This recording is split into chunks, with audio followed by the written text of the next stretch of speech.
Hello, Chevra, how are you? Today is Zois Chanukah, Erev Shabbos Kodesh, Parshas Mikeitz. We're going to speak a thought of the week and also, Mir Hashem, a thought for the festival. First of all, Chevra, how are you? I hope everyone is gesund, stark, und freilich, begashmis und beruchnis. Healthy, strong, and happy physically and spiritually. As usual, we'll start with a pasuk from the Rebbe's Kapitel, Pasuk Kuf Hey from Kapitel Kuf Yutes. Ner leragli dvarecha va'oil sivasi. We spoke about this before. The translation is, your word is a candle, a lamp to my feet, and a light to my path. Chanukah is about the neiros, the candles, so therefore it's appropriate to talk about this pasuk, that dvarecha, the words of Hashem, which is the Torah, is ner leragli. We could say this means that before I take any step in life, the Torah is my guide. Nothing in my life is not in accordance with the light of the Torah. And v'oil sivasi, the same thing. This is the light to my path. We're now on the last day of Chanukah, which is a very, very special day, as we might speak about later. So obviously everything is meant to be a lesson. When a Yid celebrates a Yom Tov, it's not that we recall events that happened many, many years ago, but actually it's about re-experiencing as much as possible what the holiday represents and the lesson we're meant to take in life. And especially it comes the last day of the holiday, we have to come to the sachakal. What's the conclusion? What's the takeaway? And obviously also the connection to the parsha of the week, Mikeitz. When it comes to Chanukah, it's written in the Holy Svarim that it says that the Greeks, when they broke into the temple, Timu kol hashmanim shebeheichel, they defiled, they made impure all the oil that was in the temple. But the emphasis is not the physical destruction that they made in the temple, but that they defiled it, they just touched it. So the question is, like, what is the significance of that? Usually, when we speak of a destruction or a conquest, we take the loot, we take the possessions, we gain something, etc. But over here, what are we emphasizing? What are we saying? Not that they made a physical destruction, but timu kol hashmanim shebeheichel, that they defiled the oil. What does that mean? What's the lesson? And herein lies the message.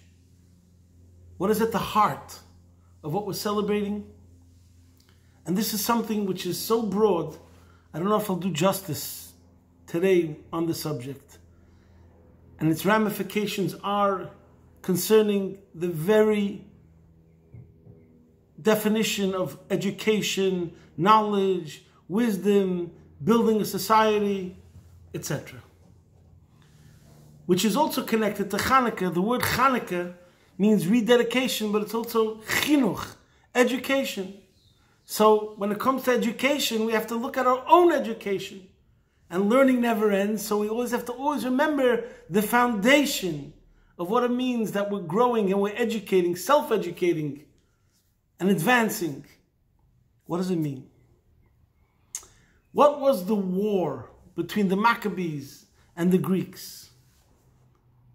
The war was between, as the Sfarim say, what was the oil about? That they found one flask of oil that remained pure and it lit for 8 days. Oil, shemen, represents chachma, wisdom. Just like oil is the fuel that ignites to produce light, and light is always seen as wisdom, enlightenment. Ezo chacham haraya, who is wise, the one who sees. Chacham einav b'reisha, a wise person, we say, his eyes are in his head. A wise person has vision. So the clash between the Greeks and the Maccabees and the Yidden were the clash between secular wisdom and knowledge, called chachma chitzonius, secular studies, human intellect, so to speak, and chachma de kedusha, wisdom of kedusha. wisdom of Torah, chachma elekis, godly wisdom, godly intellect. So this is what happened over here. The Greeks, as it's brought down in Chassidus very much at length, on what the Friedrich Rebbe explains, the wording in the Alanissim, that their purpose was lashkicham terosecha. They want the Jews to forget that the Torah, the wisdom of the Jews, is godly and divine in essence. Yes, no problem. We will accept the Bible as great myths, as great legends, as inspirational, as exhilarating, as deep, as complex. Call it whatever you want. But holy? What's that? Just get rid of all the superstitious stuff that's in the Bible, according to their claim. Whatever they can't touch, smell, or relate to solely in logic, get rid of that. The rest of the Torah, it's beautiful. There's nothing like it. And this is the meaning of Timu Kol Hashmanim Shevehechol. They went over to the oil, which we looked at and we say it's holy, and they say, look, I just touched it. Now I want you to take this flask of oil, this cruse of oil, and subject it to every single test in the laboratory, to the other cruse of oil, which you call holy. Will we be able to come to see a difference? Of course not. Because the whole concept of Tumah and Tara, that which is pure and holy, and that which is considered defiled and impure, is not something that could be proven in a laboratory. It's not something physical. It's not something logical or rational whatsoever. It's beyond the intellect. And this is what the Greeks wanted to fight against and say, look, our purpose is to defile all the oil, take out the kedusha, the holiness of it. And look, it's just like any other flask of oil. Where are you coming up with this supernatural? So this is the war.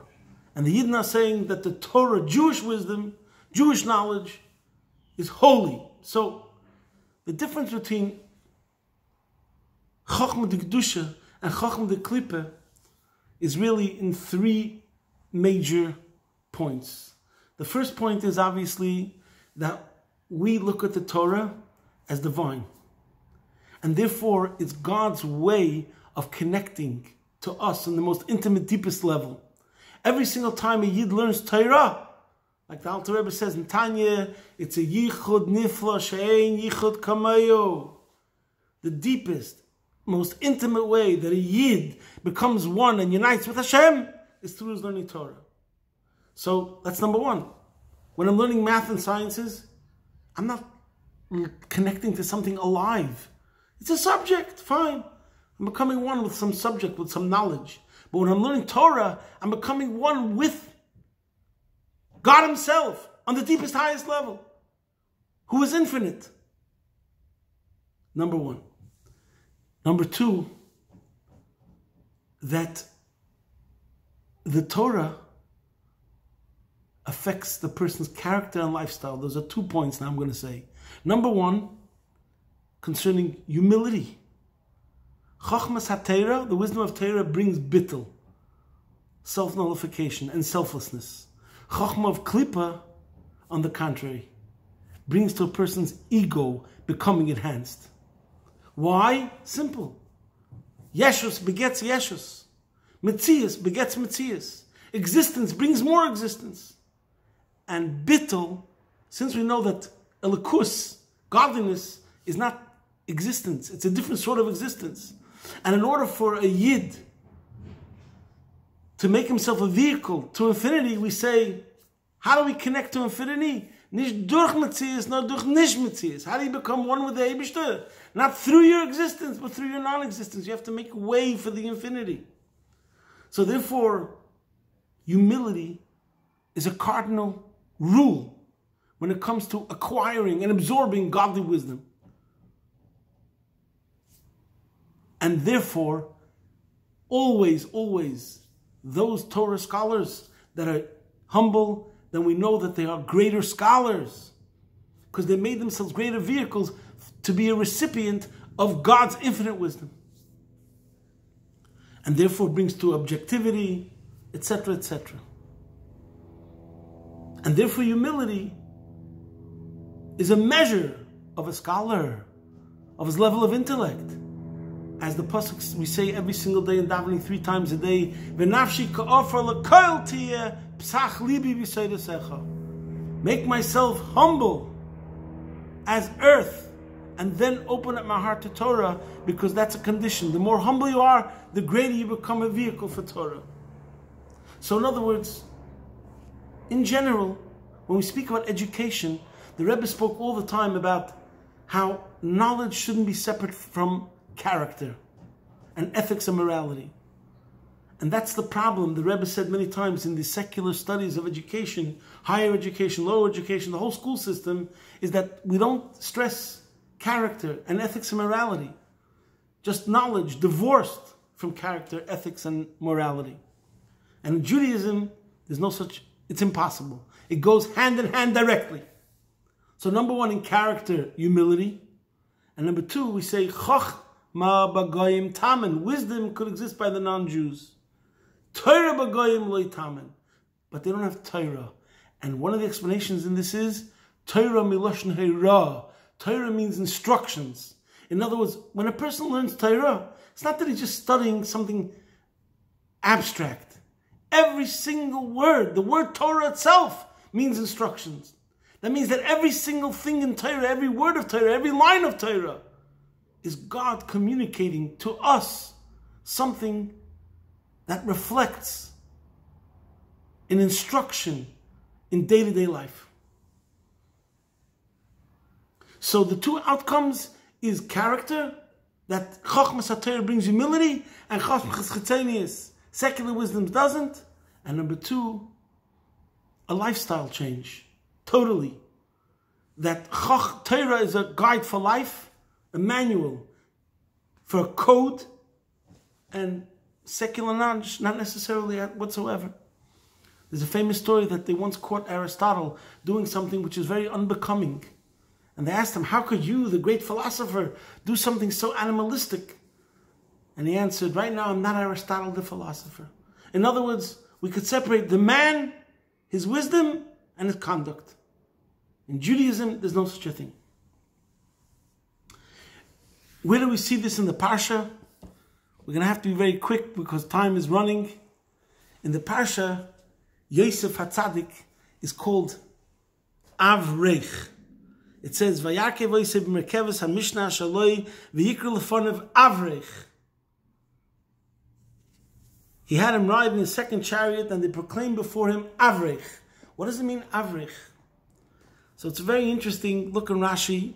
But one explanation that Rashi says, what does the word Avrech mean? It's a combination of two words. Shu av b'chochma v'rach b'shonim.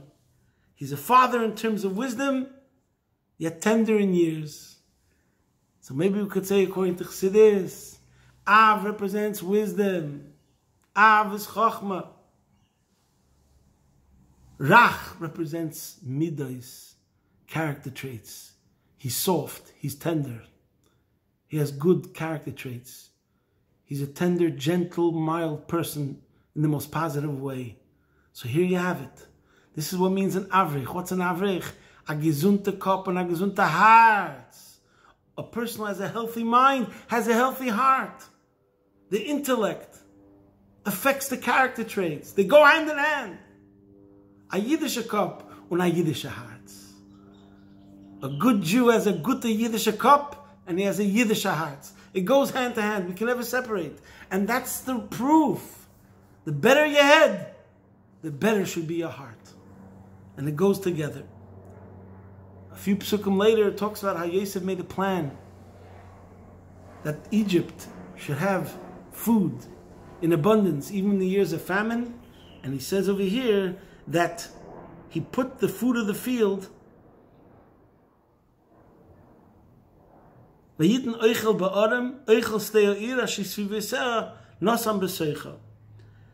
What Yosef did was that in the land where the Tvuah came from, Eichel Steir Shekol Eretz ve'eretz, for each and every land, Mamedes Perosea preserves its fruits. V'noistem b'Tvuah me'afar hamokim. We put into the produce some of the soil of the place in which it grew. and it preserves the prados against rotting. The Rebbe explains in the Sicheh that what is the real prados of a Jew? Torah. What's the message of this Rashi? The Chiddush is that you have to preserve the fruits, the Torah of a Yid, with the soil from its own growth. What that means, the Rebbe says, is sometimes you could have a scholar, and he says, you know what? He's going to practice his humility in other areas. Someone's going to ask him for a donation or to open his house for guests. He'll say, you know what? That's not really my thing. I'm not big in that. I'm not so great at that. I'm not so talented at that. But when it comes to his kavod, his honor for the Torah, over there he says, I'm the big scholar. I'm a gadol. So the Rebbe says, no, the humility has to be in the place of your greatness. In your Torah scholarship, you have to be humble, or else you're not really a true scholar. And that's what it means, soil. Soil, like we said before, v'nafshi ka'ofar l'kaltiyah. Soil represents humility. Like everyone treads upon soil. So soil represents humility. And we're saying the prados has to have its own soil. The Torah has to have the humility itself. In the place of the greatness, you must always have the humility, and that will preserve the humility. So there are two stories that are connected with everything we spoke about. One story is a story I think I said before, but I'll say it again. It was one of my mashpiyim's, Reb Melech Tzibel's favorite stories, and that is, I think he was mekabel from a Tomim in Lubavitch. And that is Socrates, as we know, gave up his life for his wisdoms. And legend has it that he came above, and after he passed on, and he said he should go into Gan Eden. He should get Gan Eden. And he said, Avram Avinu tzich nor gewollt meisen nefesh. And Avram Avinu only wanted to go and self-sacrifice. And he went to Gan Eden. Because in the end, he didn't have to sacrifice Yitzchak. But I went on Mesiras Nefesh. I gave up my life literally for my beliefs. Because he died, he drank from the hemlock, as is well known the story. Anyways, he was told, no. So there's a big difference between you and Avram Avinu. Du hast gebeten a taiva auf a taiva. You exchanged lusts. You exchanged desires. Aber Avram Avinu, nicht will, nicht kennt sich abreißen von Elikus. Not he wants and not he can separate himself from godliness. What that means is, Socrates, as those that pursued the Greek wisdom, the Greek ideology, they believed in wisdom, they believed in intellect as an end in itself. That was their God, so to speak. And to them, intellect was spirituality. And once you believe that the spiritual is eternal, because it's true, and the body is corporal and limited and temporary, but intellect is not physical, so it's eternal. So du hast gebeten a taiva va taiva. Instead of pursuing the pleasures of the flesh, you pursue the pleasures of the spirit. The greatest pleasure for you is intellect. And the idea that you can live on eternally is obviously much more important than just having a good physical life. So therefore it was all about yourself, a greater self, a self that's become eternal. But by Avram Avinu, we say, Nitter will, Nitter ken sich abreiß von Elikos. It has nothing to do with self. It's selflessness. He thinks only of God, and he's not making any reckonings and accounting the pros and the cons. He just knows one thing. What is the will of Hashem? If this is what Hashem wants, here I am, Hineni. And he's ready to go on self-sacrifice. And that's the way of a Yid, because he's connected not based on logic and rationale and what makes sense or doesn't make sense. It's about his relationship to God, which is infinite, his kashrus atzmis, bilti mugbelis, an unlimited, infinite bond with the Eibishter that defies logic and description. There's another story, a very interesting story about a great rabbi. His name was Rabbi Aaron Lichtenstein. He passed away a couple of years ago. He was a Rosh Hashiva, a famous Rosh Hashiva in Eretz Yisrael. And he says the following story, that when he was a young student in the 50s, he was walking in the streets of Crown Heights, and then the Rebbe, the Lubavitcher Rebbe, unser Rebbe, our Rebbe, used to walk alone, unescorted in those days. That's the way he writes the story. So he decided, Rabbi Aaron Lichtenstein, decided then to go introduce himself to the Rebbe.